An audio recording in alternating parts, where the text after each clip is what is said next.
বহু পুরনো দিনের কথা। বাগদাদ শহরে করিম এবং হাকিম নামে দুই ভাই থাকত। তাদের বাবা ছিলেন একজন গরিব দর্জি, যিনি কঠোর পরিশ্রম করে সংসার চালাতেন।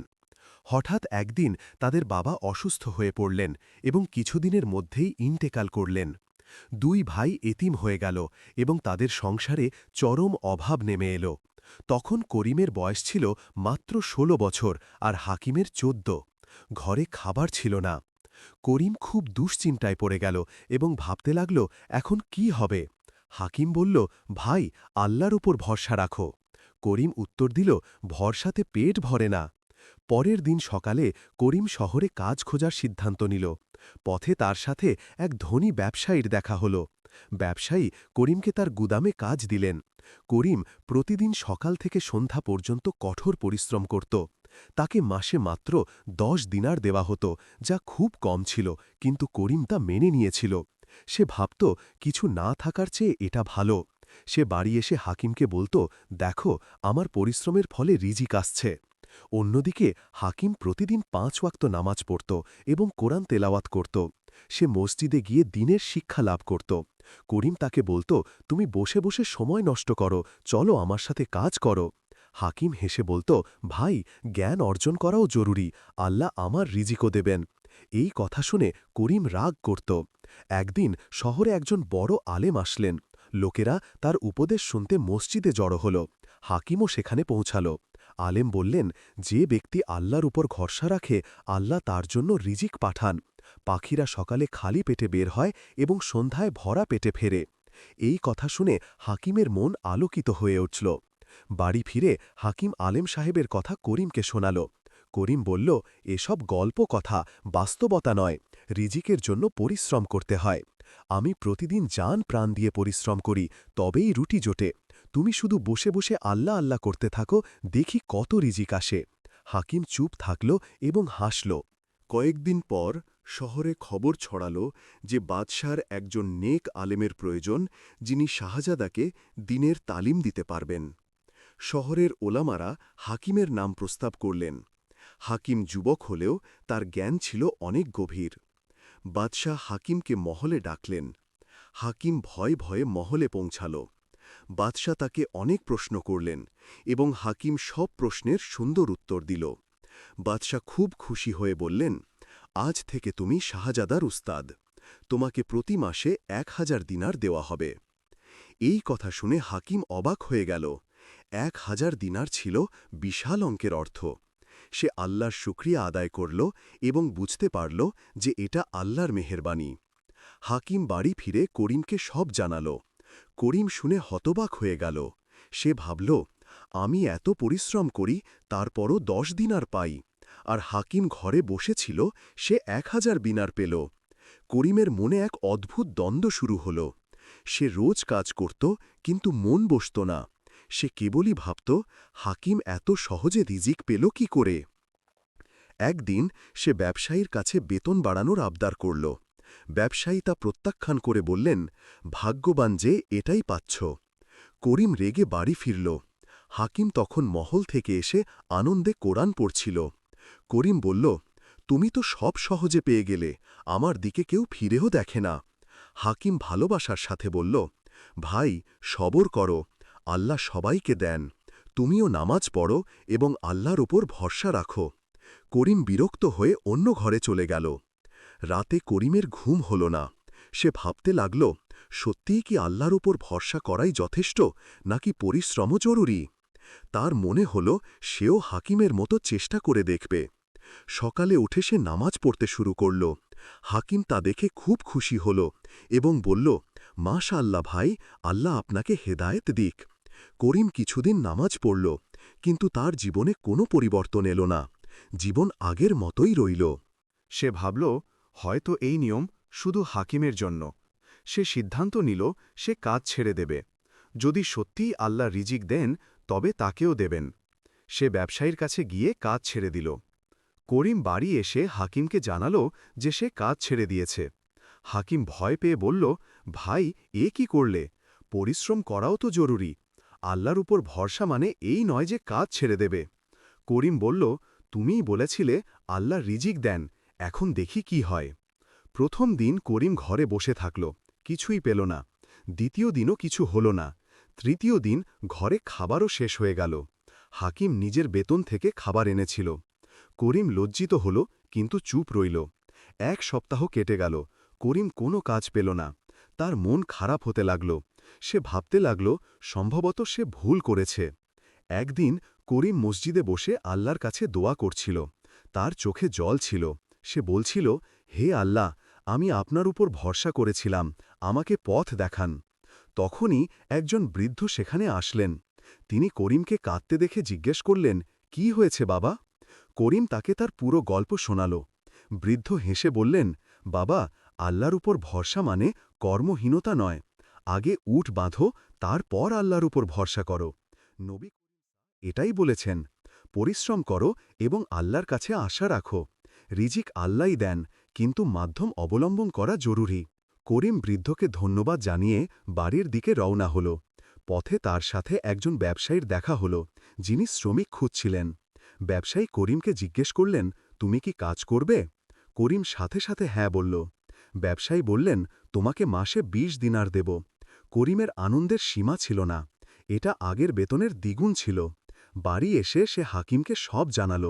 হাকিম খুব খুশি হল। 2 ভাই আল্লাহর শুকরিয়া আদায় করল। এখন করিম নামাজও পড়ত, আবার পরিশ্রমও করত। তাদের জীবনে বরকত আসতে লাগল। কয়েক মাস কেটে গেল, 2 ভাইয়ের জীবন ভালোভাবে কাটছিল। করিম তার নতুন কাজে কঠোর পরিশ্রম করতে লাগল। ব্যবসায়ী তার সততায় খুব খুশি ছিলেন। একদিন ব্যবসায়ী করিমকে ডেকে বললেন, তুমি খুব ভালো মানুষ, আমি তোমাকে আমার অংশীদার বানাতে চাই। করিম শুনে অবাক হয়ে গেল এবং শুকরিয়া আদায় করল। করিম এখন ব্যবসায়ীর অংশীদার হয়ে গেল। তার কাছে আগের চেয়ে বেশি সম্পদ আসতে লাগল। সে ভালো পোশাক পরতে লাগল এবং ভালো খাবার খেতে লাগল। হাকিম তখনও সাদাসিধে জীবনযাপন করত। সে তার বেতন থেকে গরিবদের সাহায্য করত। করিম বলত, ভাই, এখন তো আমাদের অনেক টাকা, আরাম করো। হাকিম হেসে বলত, এটা আল্লাহর আমানত। সম্পদ বাড়ার সাথে সাথে করিমের মনে অহংকার আসতে লাগল। সে ভাবতে লাগল, এই সব তার পরিশ্রমের ফল। সে নামাজে অলসতা করতে লাগল এবং মসজিদে যাওয়া কমিয়ে দিল। হাকিম তাকে বারবার বোঝাল, কিন্তু করিম শুনল না। একদিন করিম বলল, এই সম্পদ আমার পরিশ্রমেই এসেছে। আল্লাহর শুকরিয়া তো আছে, তবে আসলে এটা আমার অধিকার। হাকিম এই কথা শুনে দুঃখিত হল। সে বলল, ভাই, এই অহংকার বিপজ্জনক। আল্লাহ যা দেন তা ফিরিয়েও নিতে পারেন, বিনয়ী থাকো। করিম হেসে বলল, তুমি চিন্তা করো না, আমি চালাক, আমার মাল রক্ষা করতে আমি জানি। হাকিম মনে মনে আল্লাহর কাছে দোয়া করল, হে আল্লাহ, আমার ভাইকে হেদায়েত দাও। একদিন শহরে দুর্ভিক্ষ নেমে এলো। বৃষ্টি হল না এবং ফসল নষ্ট হয়ে গেল। মানুষের কাছে খাবার কমতে লাগল, দাম আকাশ ছুল। করিমের ব্যবসায়ী অংশীদার বলল, এখন আমাদের জিনিসপত্র জমিয়ে রাখতে হবে, পরে বেশি দামে বিক্রি করলে বেশি লাভ হবে। করিম এই কথায় রাজি হল। হাকিম যখন জানতে পারল, সে করিমকে থামাল। সে বলল, ভাই, এটা জুলুম। মানুষ না খেয়ে মরছে আর তুমি লাভের কথা ভাবছ। এটা হারাম উপার্জন। করিম বলল, এটা ব্যবসা, সবাই এটাই করে, তুমি বোকা, তাই বোঝো না। হাকিম বলল, এতে আল্লাহকে অসন্তুষ্ট করা হবে। কিন্তু করিম মানল না। করিম এবং তার অংশীদার শস্য জমা করতে শুরু করল। তারা শস্য কিনে গুদামে ভরে রাখল। বাইরে গরিব মানুষ ক্ষুধায় কাতরাচ্ছিল, কিন্তু করিমের মনে কোনো দয়া এল না। সে ভাবতে লাগল, কিছুদিন পর দাম আরও বাড়বে। হাকিম প্রতিদিন তার জন্য দোয়া করত। এক রাতে হাকিম স্বপ্ন দেখল। স্বপ্নে একজন নুরানি বুজুর্গ বললেন, হাকিম, তোমার ভাই ভুল পথে আছে। আল্লাহ তাকে পরীক্ষা করছেন। যদি সে না শুধরায় তবে সব হারাবে। তাকে শেষবারের মতো বোঝাও। হাকিম ঘুম থেকে উঠল এবং ঘামে ভিজে গিয়েছিল। সকাল হতেই সে করিমের কাছে গেল এবং বলল, ভাই, আমি একটি স্বপ্ন দেখেছি। করিম স্বপ্ন শুনে হাসল এবং বলল, এটা শুধু স্বপ্ন, তুমি ভীতু, তাই এমন স্বপ্ন দেখো। আমি আমার ব্যবসা জানি। হাকিমের মন ভেঙে গেল। সে শেষবারের মতো বলল, ভাই, আল্লাহকে ভয় করো, গরিবদের সাহায্য করো। এই সম্পদ তোমার কোনো কাজে আসবে না। করিম রেগে বলল, থামো তোমার কথা। ওই রাতেই শহরে ঝড় উঠল, প্রবল বৃষ্টি শুরু হল এবং ঝড়ো হাওয়া বইতে লাগল। করিমের অংশীদারের গুদাম ছিল নদীর তীরে। নদীতে বন্যা এলো, পানি গুদামে ঝুঁকে গেল, সব শস্য পানিতে ভেসে গেল এবং নষ্ট হয়ে গেল। সকালে করিম দেখতে গিয়ে দেখল সব ধ্বংস হয়ে গেছে। করিমের হাত থেকে সব চলে গেল, তার সমস্ত সম্পদ শেষ হয়ে গেল। করিম গুদামের সামনে দাঁড়িয়ে তার ধ্বংস দেখছিল। তার হাত কাঁপছিল। তার অংশীদারও এসে সব দেখে কাঁদতে লাগল। সে করিমকে বলল, এসব তোমার জন্যই হল। তুমি বলেছিলে শস্য জমা করতে, এখন আমি বরবাদ হয়ে গেলাম। আজ থেকে আমাদের অংশীদারিত্ব শেষ। করিম চুপচাপ সব শুনল। করিম ভারী পায়ে বাড়ির দিকে হাঁটল। তার চোখে জল ছিল। সে ভাবছিল, হাকিম কতবার মানা করেছিল, সে স্বপ্নেও সাবধান করেছিল, কিন্তু আমি অহংকারে কারো কথা শুনিনি। এখন আল্লাহ শাস্তি দিলেন। বাড়ি পৌঁছে সে হাকিমের সামনে মাথা নত করে কাঁদতে লাগল। হাকিম ভালোবাসার সাথে করিমের কাঁধে হাত রাখল এবং বলল, ভাই, কেঁদে লাভ নেই। আল্লাহর কাছে তওবা করো এবং নতুন করে শুরু করো। আল্লাহ খুব ক্ষমাশীল। করিম বলল, আমি অনেক বড় গুনাহ করেছি। মানুষ অভুক্ত ছিল আর আমি তাদের সুযোগ নিতে চেয়েছিলাম। আল্লাহ আমাকে কিভাবে ক্ষমা করবেন? হাকিম বলল, আল্লাহর রহমত অনেক বড়। তুমি সত্যিকারের মন থেকে তওবা করো, আল্লাহ অবশ্যই ক্ষমা করবেন। তারপর নতুন করে পরিশ্রম শুরু করো, আল্লাহ আবার রিজিক দেবেন। করিম অজু করল এবং দুরাকাত নামাজ পড়ল। সে সেজদায় পড়ে আল্লাহর কাছে ক্ষমা চাইল এবং বলল, হে আল্লাহ, আমি গুনাহগার, আমাকে মাফ করে দিন। তার মন হালকা হয়ে গেল। পরের দিন করিম কাজ খুঁজতে শুরু করল, কিন্তু কোনো কাজ পেল না। শহরে দুর্ভিক্ষের কারণে সব ব্যবসা বন্ধ ছিল। দিন কেটে গেল, কোনো কাজ জুটল না। করিম চিন্তিত হতে লাগল। হাকিম তার বেতন দিয়ে দুজনের খরচ চালাত। করিম লজ্জিত ছিল, কিন্তু আল্লাহর ওপর ভরসা রাখত। একদিন করিম মসজিদের বাইরে বসেছিল। একজন বৃদ্ধা মহিলা সেখান দিয়ে যাচ্ছিলেন। তার হাতে ভারী বোঝা ছিল। হাঁটতে হাঁটতে তিনি পড়ে গেলেন। করিম সাথে সাথে উঠে তাকে ধরল। সে বোঝা তুলে নিল এবং জিজ্ঞেস করল, কোথায় যেতে হবে? বৃদ্ধা বললেন, বাবা, আমাকে আমার বাড়ি পর্যন্ত পৌঁছে দাও। করিম বোঝা নিয়ে তাকে বাড়ি পৌঁছে দিল। বৃদ্ধা করিমকে দোয়া দিলেন এবং বললেন, আল্লাহ তোমাকে খুশি রাখুক। করিম ফেরার পথে যাচ্ছিল, তখন একজন লোকের সাথে তার দেখা হল। লোকটি বলল, আমি তোমাকে দেখছিলাম, তুমি সেই বৃদ্ধার খুব যত্ন সহকারে সাহায্য করেছ। আমি একটি কাফেলার সর্দার, আমার একজন বিশ্বস্ত লোক দরকার। তুমি কি আমার সাথে কাজ করবে? করিম আনন্দের সাথে সাথে হ্যাঁ বলল। কাফেলার সর্দার বললেন, আমরা পরের সপ্তাহে সফরে যাব। তোমাকে মালপত্রের রক্ষণাবেক্ষণের দায়িত্ব নিতে হবে। বেতন হবে মাসে 50 দিনার। করিম অবাক হয়ে গেল। এত বেতন সে আগে কখনো পায়নি। সে আল্লাহর শুকরিয়া আদায় করল এবং বুঝতে পারল যে নেক কাজের প্রতিদান আল্লাহ সাথে সাথেই দেন। বাড়ি এসে করিম হাকিমকে খুশির খবর শোনাল। হাকিম খুব খুশি হল এবং বলল, দেখেছ ভাই, আল্লাহ আবার দিয়েছেন। আল্লাহ কখনো তার বান্দাদের নিরাশ করেন না। যে তওবা করে আল্লাহ তাকে নতুন সুযোগ দেন। করিম বলল, তুমি আমাকে সাহস দিয়েছ, তাই আজ এই দিন দেখলাম। তুমি আমাকে আল্লাহর দিকে ফিরিয়েছ। দুই ভাই মিলে শুকরানা নামাজ পড়ল। করিম পুরোপুরি পাল্টে গিয়েছিল। সে সিদ্ধান্ত নিল যে যা কিছু উপার্জন করবে তার থেকে গরিবদেরও দেবে। পরের সপ্তাহে কাফেলা রওনা হল। হাকিম দোয়া করল যে আল্লাহ যেন সফরে তার হেফাজত করেন।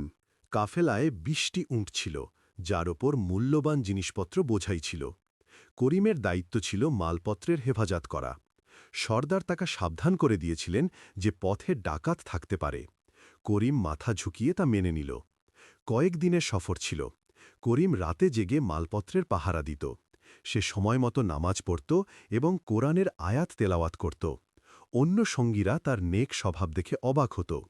চতুর্থ দিনে কাফেলা একটি জনশূন্য জায়গা দিয়ে যাচ্ছিল। হঠাৎ পাহাড় থেকে ডাকাতরা হামলা করল। তারা চিৎকার করে বলছিল, মাল ফেলে দাও। কাফেলার লোকেরা ভয় পেয়ে গেল। সর্দার বলল, পালাও এখান থেকে। কিন্তু করিম সাহস হারাল না। সে বলল, আমরা আমানতের হেফাজত করব। আল্লাহ আমাদের সাহায্য করবেন। করিম উচ্চ স্বরে আল্লাহর নাম নিল। বাকি সঙ্গীরাও সাহস পেল। তারা লাঠি হাতে নিয়ে ডাকাতদের মোকাবেলা করল। করিম খুব সাহসের সাথে লড়ল। ডাকাতরা বুঝল যে এরা সহজ শিকার নয়। কিছুক্ষণ পর ডাকাতরা পালিয়ে গেল। সর্দার করিমকে জড়িয়ে ধরলেন এবং বললেন, তোমার সাহস আজ সবাইকে বাঁচিয়ে দিল। তুমি না থাকলে আমরা বরবাদ হয়ে যেতাম। আমি তোমার উপর খুব খুশি। করিম বলল, এসব আল্লাহর মেহেরবানি। আমি শুধু আমার দায়িত্ব পালন করেছি। আমানতের হেফাজত করা প্রতিটি মুসলমানের কর্তব্য। সর্দার মনে মনে ভাবলেন, এই সত্যিই একজন খাঁটি মুমিন। কাফেলা তাদের গন্তব্যের কাছাকাছি পৌঁছাল। একটি বড় শহরে তারা প্রবেশ করল। সেখানে সর্দার তার মাল বিক্রি করলেন এবং ভালো লাভ হল। সর্দার করিমকে ৫০ দিনার দিলেন এবং বললেন, এটা তোমার বেতন। তারপর তিনি আরও ৫০ দিনার বের করে বললেন, এটা তোমার সাহসিকতার পুরস্কার। করিম ধন্যবাদ জানালো, কিন্তু পুরস্কার নিতে অস্বীকার করল। করিম বলল, আমার শুধু আমার অধিকার চাই।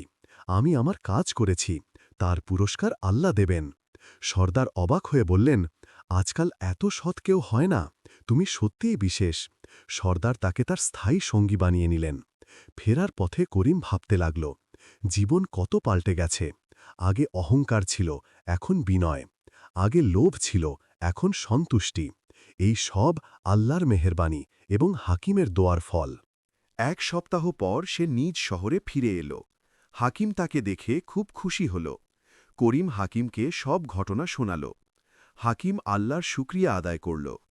করিম ১০০ দিনার থেকে ৫০ দিনার বের করে বলল, এটা গরিবদের মধ্যে বিলিয়ে দাও, এটা আল্লাহর হক।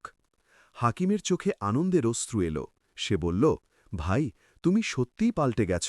আল্লাহ তোমাকে হেদায়েত দিয়েছেন। করিম বলল, এটা তোমার দোয়ার ফল। ২ ভাই মিলে গরিবদের মধ্যে টাকা বিলি করল, অভুক্তদের খাবার খাওয়াল এবং অভাবীদের সাহায্য করল। মানুষ তাদের জন্য দোয়া করতে লাগল। করিম বেহিসাব শান্তি পেল। সে অনুভব করল যে নেওয়ার চেয়ে দেওয়ার মধ্যে অনেক বেশি আনন্দ। আল্লাহর পথে খরচ করাই সবচেয়ে বড় খুশি। কয়েক বছর কেটে গেল। করিম এখন একজন সফল ব্যবসায়ী, কিন্তু তার মনে বিনয় এবং আল্লাহর ভয় বিদ্যমান।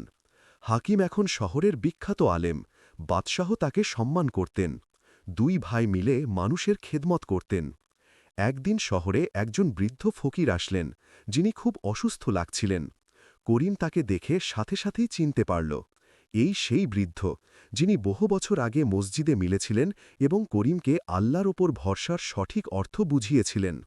করিম ছুটে তার কাছে গেল এবং বলল, বাবা, আপনার মনে আছে আমি সেই যুবক? বৃদ্ধ হেসে বললেন, হ্যাঁ বাবা, মনে আছে। আল্লাহ তোমাকে পরিবর্তন করে দিয়েছেন। করিম বৃদ্ধকে বাড়িতে নিয়ে গিয়ে তার চিকিৎসা করাল। বৃদ্ধ কিছুদিন পর সুস্থ হয়ে গেলেন। তিনি করিমকে বললেন, বাবা, আমি তোমাকে একটি গোপন কথা বলি। যখন তুমি মসজিদে কাঁদছিলে, সেই দিন আমি তোমার জন্য অনেক দোয়া করেছিলাম। আমি আল্লাহর কাছে বলেছিলাম, এই বান্দাকে হেদায়েত দাও। তারপর আমি তোমাকে উপদেশ দিলাম। আল্লাহ আমার দোয়া কবুল করলেন এবং আজ তুমি সফল। করিমের চোখে জল এসে গেল। সে বলল, বাবা, আপনি আমাকে জীবন দিয়েছেন। আপনার দোয়াই আমাকে বদলে দিয়েছে। বৃদ্ধ বললেন, বাবা, এটা আল্লাহর অনুগ্রহ ছিল। আমি তো কেবল একটি মাধ্যম ছিলাম। আসলে তোমার ভাই হাকিমের দোয়ায় কাজ করেছে। সে রোজ তোমার জন্য কেঁদে কেঁদে দোয়া করত। আল্লাহ তার কথা শুনেছেন। করিম হাকিমকে ডাকল এবং সব জানাল। হাকিম লজ্জিত হয়ে বলল, এটা তো ভাইয়ের হক ছিল। বৃদ্ধ আরও একটি গুরুত্বপূর্ণ কথা বললেন। তিনি বললেন, সেই বৃদ্ধা মহিলার কথা মনে আছে, যার বোঝা করিম তুলেছিল? করিম বলল, হ্যাঁ, মনে আছে। বৃদ্ধ বললেন, তিনি ছিলেন কাফেলার সর্দারের মা। সেই দিন তিনি তার ছেলেকে একজন বিশ্বস্ত লোক খুঁজে আনার জন্য পাঠানোর কথা ভাবছিলেন। তিনি তোমাকে দেখলেন এবং ছেলেকে বললেন। সেই কারণেই সর্দার তোমাকে কাজ দিয়েছিলেন। এটা ছিল আল্লাহর কারিশমা। করিম অবাক হয়ে বলল, সুবহান আল্লাহ! আল্লাহ কিভাবে ব্যবস্থা করেন? একটি ছোট নেক আমল এত বড় প্রতিদান নিয়ে এলো। বৃদ্ধ বললেন, বাবা, আল্লাহ সব কিছু দেখেন। যে নেকি করে আল্লাহ অবশ্যই তাকে প্রতিদান দেন। হয়তো সাথে সাথে নয়, কিন্তু সময় মতো অবশ্যই দেন। রিজিকও আল্লাহই দেন, তবে উপায়ও অবলম্বন করতে হয়। হাকিম বলল, আর সবচেয়ে বড় কথা হল, অহংকার মানুষকে ধ্বংস করে দেয়। বিনয় এবং কৃতজ্ঞতা থেকে জীবনে বরকত আসে। করিম বলল, আমি এই সব কঠিন পথ দিয়ে শিখেছি। প্রথমে সব হারালাম, তারপর আল্লাহ সব ফিরিয়ে দিলেন। বৃদ্ধ বললেন, এটাই তো আল্লাহর রহমত। তিনি তার বান্দাদের পরীক্ষা করেন, তারপর পুরস্কৃত করেন। বৃদ্ধ কিছুদিন পর বিদায় নিলেন। যাওয়ার সময় তিনি বললেন, বাচ্চারা, এখন তোমাদের দায়িত্ব হল মানুষকে এই শিক্ষা দেওয়া যে রিজিক আল্লাহ দেন, পরিশ্রম করো, কিন্তু আল্লাহর ওপর ভরসা রাখো। অহংকার করো না এবং গরিবদের সাহায্য করো। দুই ভাই ওয়াদা করল যে তারা এই বার্তা ছড়িয়ে দেবে। দুই ভাই সারা জীবন মানুষকে এই শিক্ষাই দিতেন। করিম ব্যবসা করত আর হাকিম দিনের শিক্ষা দিত। তারা দুজনেই গরিবদের সাহায্য করত এবং আল্লাহর শুকরিয়া আদায় করত। তাদের জীবন থেকে মানুষ শিখেছিল যে রিজিক আল্লাহ দেন, পরিশ্রম একটি মাধ্যম, অহংকার ধ্বংসকারী এবং বিনয় হল সাফল্যের চাবিকাঠি।